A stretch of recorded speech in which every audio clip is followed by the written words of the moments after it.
உங்களுடைய இந்த பொன்னான நேரத்துக்காக நன்றி. நம்ம இன்னைக்கு பார்க்க போகிறது ஒரு சூப்பரான சிம்பிள் அண்ட் ஈஸியாக செய்யக்கூடிய ஒரு டிஃபனுக்கான சைடிஷ் ரெசிபி தான் பார்க்க போகிறோம். தேங்காய் பால் கறி தான் பார்க்க போகிறோம். வாங்க எப்படி செய்கிறதுன்னு பார்க்கலாம்.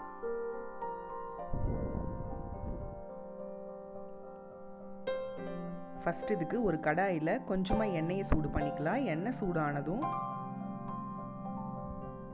கடுகு சேர்த்துக்கலாம். கடுகு நல்லா வெடிச்சதும் ஒரு பெரிய வெங்காயம் பொடியாக கட் பண்ணினது, ஒரு கொத்து கருவேப்பிலை பொடியாக கட் பண்ணினது, ஒரு பச்சை மிளகாய், இது எல்லாத்தையும் ஒன்றாவே உள்ளே சேர்த்துடலாம். சேர்த்துட்டு வெங்காயத்தை நல்லா வதக்கிடலாம். வெங்காயம் நல்லா வதங்கினதும் ஒரு ஸ்பூன் இஞ்சி பூண்டு பேஸ்ட் உள்ளே சேர்த்து இதையும் நல்லா வதக்கிக்கலாம். இஞ்சி பூண்டோட பச்சை வாசனை போனதும் 3 தக்காளி பொடியாக கட் பண்ணினது உள்ள சேர்த்துக்கலாம்.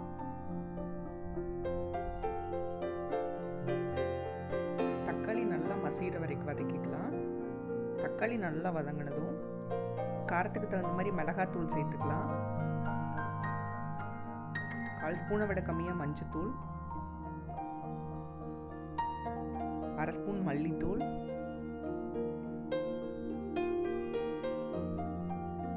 தேவையான அளவு உப்பு,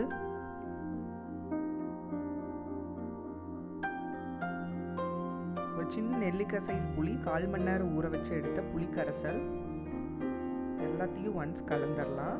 கலந்துட்டு தேவையான அளவு தண்ணி சேர்த்துக்கலாம்.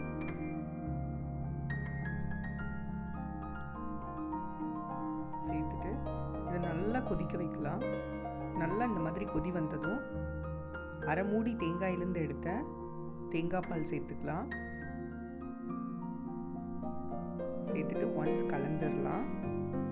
கலந்துட்டு லைட்டாக கொதி வந்ததும் இந்த ஸ்டேஜில் நறுக்கின மல்லி இலை தூவி நம்ம ஒன்ஸ் கலந்து இறக்கிடலாம்.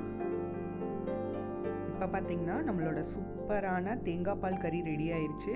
இது சிம்பிள் அண்ட் ஈஸியாக செஞ்சிடலாம். தோசை, இட்லி, இடியாப்பமோட எல்லாம் சாப்பிட்றதுக்கும் அவ்வளோ சூப்பராக இருக்கும். நீங்களும் வீட்டில் ட்ரை பண்ணி பாருங்கள். அறுசுவைகளும் சங்கமிக்கட்டும் அனைவரது இல்லங்களிலும்.